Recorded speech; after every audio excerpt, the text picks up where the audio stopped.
Ay, ano sir? Ano ba yan, sir? Apo sir, Gano pata. po?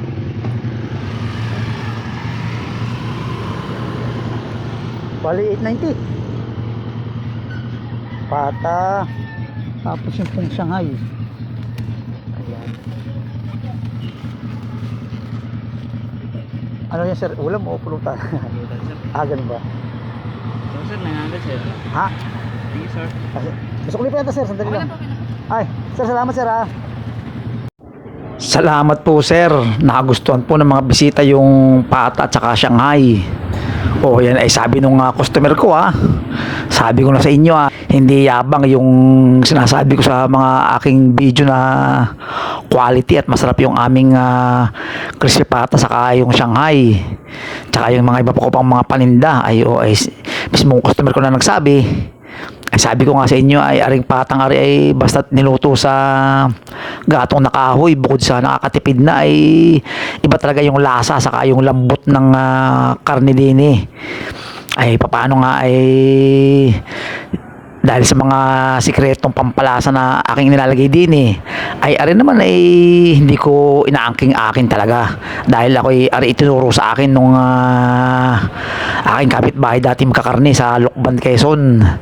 O ay di natutunan ko at mas nilevel up ko pa yung tinuro niya sa aking pampalasa at basta din ko niluto. Ayan kita nyo naman yung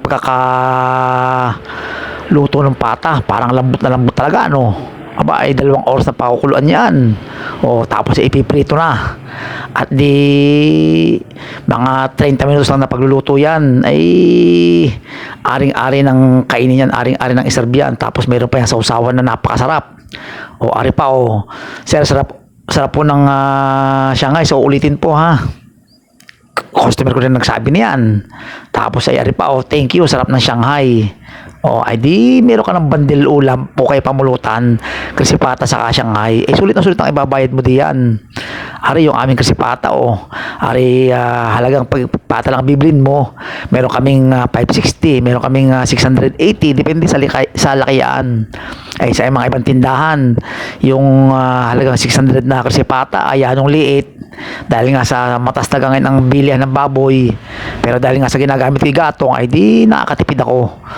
Ayan yung mga iba pang mga comment ng mga customer ko sa pata ay bahala na kayo basahin yan, at kung kayo nanakam naman sa krisipata naman delicious ay huwag nang mayang umorder at ari yung aming bandil na ulam ng pata at Shanghai, pwedeng 860, pwedeng 770 ang ganyan.